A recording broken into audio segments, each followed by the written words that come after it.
Despite how much we already know about black holes, there are things that are still a mystery. For example, these space monsters seem to gain weight even when there's nothing for them to feed on. This realization might shed light on mysterious dark energy, but I'll talk about that a bit later. Most supermassive black holes lie in the centers of their home galaxies. You can probably say that they sit in the gravitational driver's seat. Meanwhile, hundreds of billions of stars, planets, and moons orbit them. Even though black holes are really, really big, physics makes it almost impossible for them to grow. But we've found one of these space wonders that has swollen to really unimaginable proportions.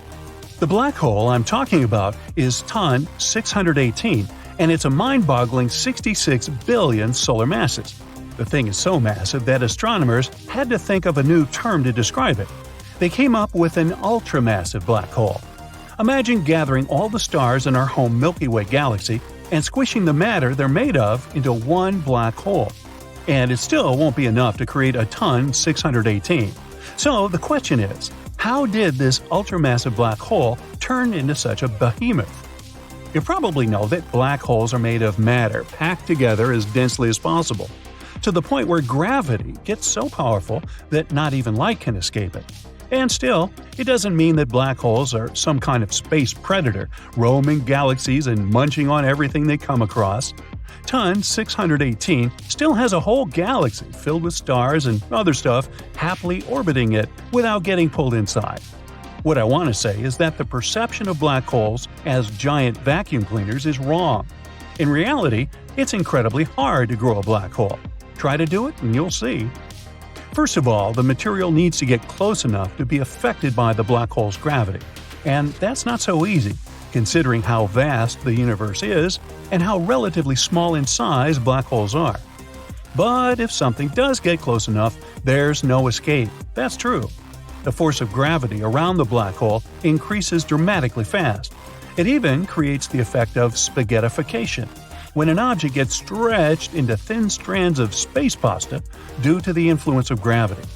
Once spaghettified, the matter then gets pulled into the black hole's orbit and flattened into a swirling and glowing disk of material. Eventually, this matter settles into a nice orbit around the black hole, quite far away from the point of no return, also known as the event horizon.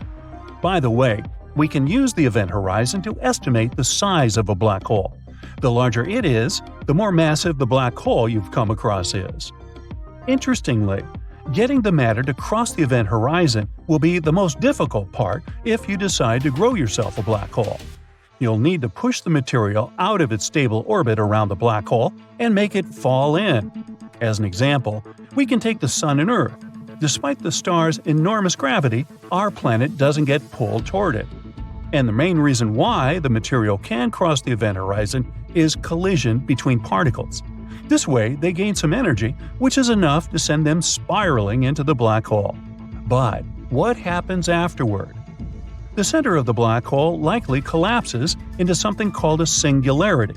That's infinitely dense material crammed into an infinitely tiny point in space.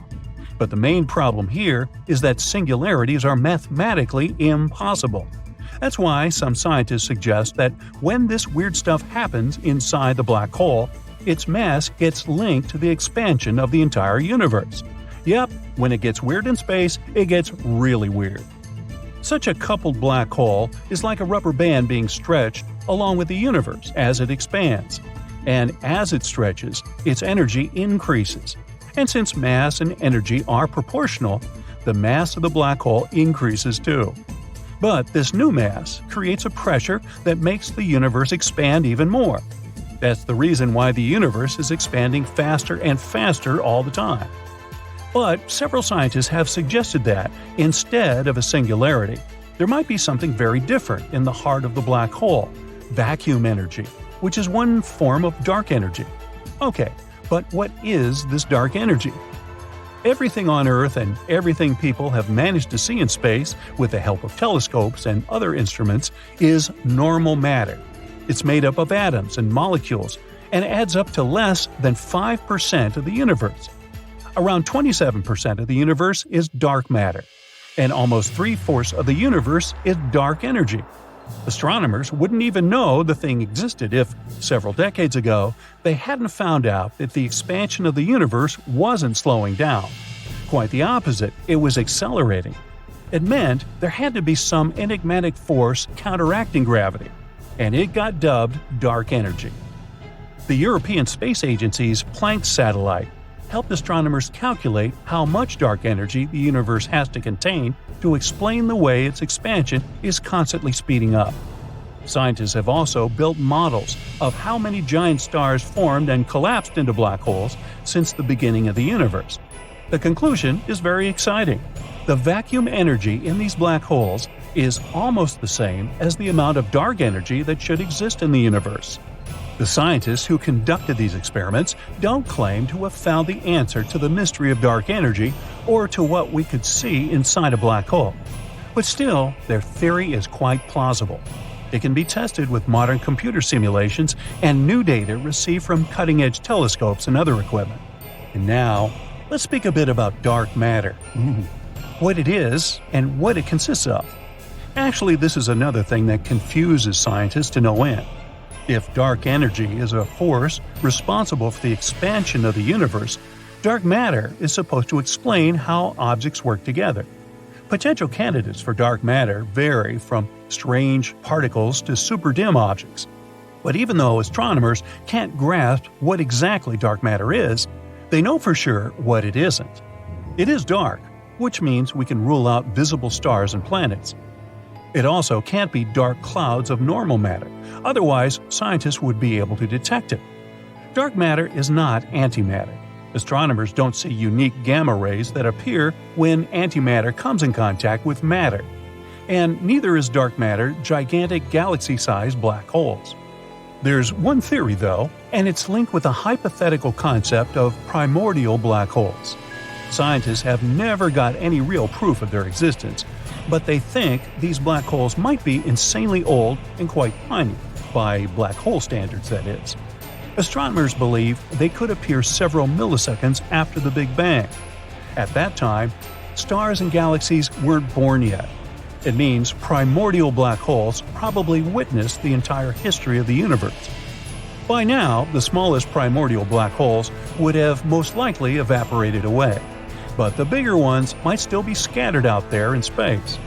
Interestingly, these holes might be so small exactly because they popped up right after the Big Bang. The longer it took a black hole to appear, the larger it was.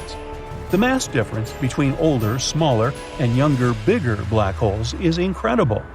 Compare the mass 1,000 times greater than our Sun to that of a jelly bean. Yeah, you get it. So, there's this theory that primordial black holes could actually be dark matter. This idea remained unpopular for decades. But recently, scientists have realized there are many more black holes in the universe than they used to think. And it means the theory might actually work. And the vast and still hidden from us population of Big Bang black holes could not only make up, but be dark matter. After all, astronomers haven't discovered a single dark matter particle yet, even after decades of searching. At the same time, some scientists argue that dark matter can't be tons of multi-sized primordial black holes. They would collide far too often for this to work out. So, if you have a problem with all this stuff, just ask your nearest scientist, "Hey, what's the matter?" Black holes are some of the most enigmatic and sinister phenomenon in the universe. They can swallow up entire stars and planets, bending the very fabric of space and time.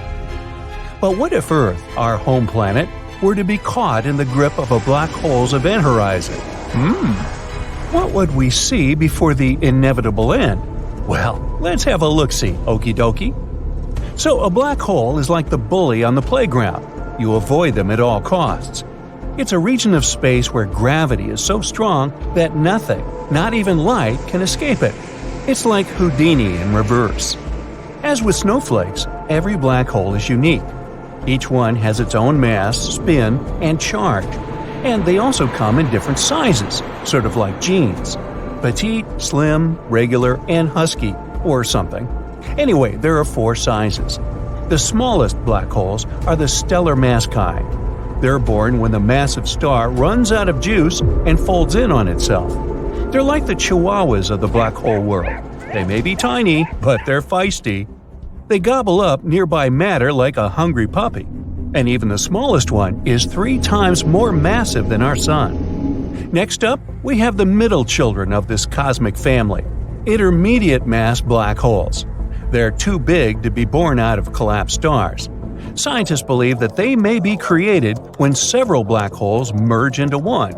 And even though they can't dominate galaxies, at least they can swallow up some nearby stars. Goody for them, huh? But do you know who can dominate a galaxy? The enormous monsters of our universe, supermassive black holes. They're the giants with masses ranging from millions to billions of times that of our Sun. And they play a crucial role in the growth and formation of their host galaxies. Finally, there are ultra-massive black holes. Trust me, you can't even imagine the size and mass of these guys. These cosmic eldritch horrors are extremely rare, but the ones we know can devour entire galaxies like Pac-Man. So, what happens if you get too close to a black hole? Or more like, what would you see in your last moments? Well, first, you reach an event horizon. It's like a point of no return, an invisible boundary that marks the edge of a black hole. And here's where things start to get really weird. For example, time starts to slow down. Not for you, for an outsider watching you from a safe distance. If you were falling into a black hole, you wouldn't feel any different. But if you were watching someone else fall into it, you'd see them slow down and eventually freeze in time, like in a paused video. As you get even closer, you would start to see some pretty mind-bending things. The gravity would cause the light around you to bend and distort, creating a sort of funhouse mirror effect. You might even see a halo of light around the black hole, known as the photon ring, or jets of high-energy particles spewing out from the black hole's poles. You can actually get pretty close to a black hole without feeling any major effects. It's only when you cross the event horizon that there's no going back. Your goose is cooked. After crossing this boundary, you'd be unable to see anything. For the person watching you from the outside, it would be as if you had suddenly disappeared. Meanwhile, you might start feeling a bit stretched out, like a piece of spaghetti. This is because the gravity is so stark that it's pulling you in different directions at once. There's even a scientific term for it, called spaghettification. We'll cover linguinification in another video. Now that you're inside a black hole, you're taking aim at the singularity. It's a point of infinite density in its center, where all matter is crushed down to a single point. It's like trying to fit an elephant into a tiny matchbox. Everything gets squished together until it's as small as it can possibly be. Which means it's time to wave goodbye, I guess. And if all that sounds scary, here's another fun fact. Black holes are not rare at all. Actually, there's one in the center of each galaxy, including our own Milky Way. So, does it mean that we'll eventually be sucked into it? And if so, how exactly would it happen? Well, let's see. Imagine a black hole approaching our solar system. At first, it appears as nothing more than a tiny speck in the distance. But as it gets closer and closer, its gravitational pull begins to wreak havoc around. Planets start to veer off course, asteroids are flung into oblivion, and comets are shattered into a million pieces. But just like waiting for the sausage to be served in a German restaurant, the worst is yet to come. Yeah, like that joke. Soon, it inevitably reaches the Earth. First, our planet's atmosphere would be pulled toward the black hole, triggering a massive windstorm. And there'd be huge waves on the oceans, the water itself being distorted by gravitational forces. Imagine seeing seas and oceans getting stretched out. Earth's magnetic field is generated by the motion of molten iron in the planet's core. But now, the extreme tidal forces of the black hole would disrupt this motion, causing the magnetic field to weaken and distort. All this would cause massive earthquakes and volcanic eruptions, as the planet's crust and mantle were pulled apart. All infrastructure and technology would be completely destroyed. Buildings, bridges, and roads would be torn apart.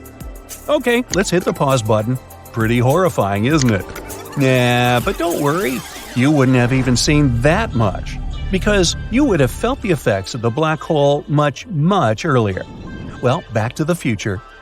We'll lose our magnetic field even before everything started to collapse.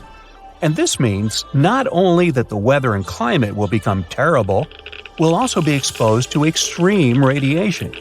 These gamma rays and the heat from the black hole could drastically change our planet. Say ta-ta to all our beautiful nature. At least misery loves company.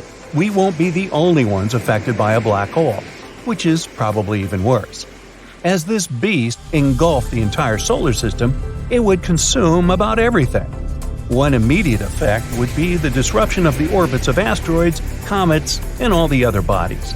The planets would begin to deform and stretch, their surfaces warping like molten metal. The sun itself would be affected, its surface contorting like a glob of putty. And yeah, all this is scary even to imagine. But now, breathe and relax, because none of this will ever happen. This is the bright side, remember? Your infinitesimal odds of winning the big lottery are even better than the Earth ever being swept into a black hole. The nearest black hole to our solar system is called Gaia BH1. Discovered by scientists in 2022, it's found in our own Milky Way galaxy, about 1,600 light-years away from Earth. Gaia BH1 is about 10 times the mass of our Sun, which makes it a stellar mass black hole. It's not very interesting on its own, but its discovery has supplied valuable insights into the behavior of these cosmic monsters. But as you can see, even the closest known black hole is over 1,000 light-years away. They move very slowly, and they'll never get so close to our system to pose some kind of a threat. Hey, but didn't you say there's a black hole in the center of the Milky Way galaxy? Doesn't that mean it's going to eventually hoover up our entire galaxy, you may ask? Maybe not in that voice. Well, don't worry. The correct answer is no. The one in the center of our galaxy is called Sagittarius A star. You may remember it from that viral blurry photo that circled around the internet a few years ago. This black hole is indeed very massive and has a strong gravitational pull, like two 8th graders in love. However, it's still a small beam.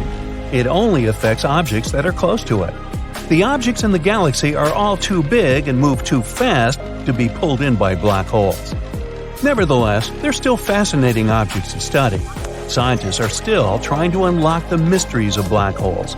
And even though they'll never be dangerous to us, they're still a huge reminder of the incredible power of our universe. Now I think I'll turn my attention to the incredible power of chocolate.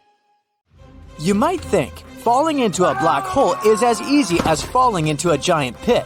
But boy, is it a whole different ballgame. To actually fall into a black hole, you would need some incredible luck and a dash of wizardry. Moreover, if you were watching something fall into a black hole, you wouldn't even see it. Why? Well, let's try to understand the magic of physics. Falling into a black hole is really tricky. First of all, to even have a chance of doing this, you would need to aim perfectly and start your journey from very far away. It's like trying to hit a tiny target from a long distance. That's because black holes exist within galaxies, which are filled with other objects like stars, planets, and gas clouds. These objects have their own gravitational forces that can influence the path you need to take. It's like you have to carefully navigate through the room, avoiding bumping into others or getting pulled off course by their movements. In a similar way, when falling into a black hole, you need to navigate through the influences of other celestial objects. As you get closer, things get even more complicated. Making even the tiniest change in direction would require a tremendous amount of energy that you wouldn't be able to generate. It's like trying to steer a spaceship with no fuel left. This is because the black hole's gravitational pull is immensely strong. Once you pass the point called the event horizon, there's no coming back. You wouldn't be able to control anything. Now, even if you somehow manage to get on the right path and avoid all the obstacles, there's still a dangerous situation waiting for you. The intense heat and energy around the black hole, called plasma, would fry you as you get closer. So, you would need some impossibly strong protection to get even close to it. But not only is it nearly impossible to fall into a black hole, it's also impossible to see someone falling in it. Why? Let's find out.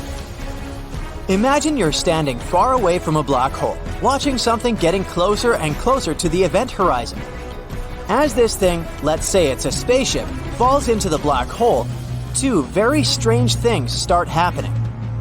First, the color of the spaceship will change. You see, the gravity near a black hole is incredibly strong, much stronger than anything we experience here on Earth.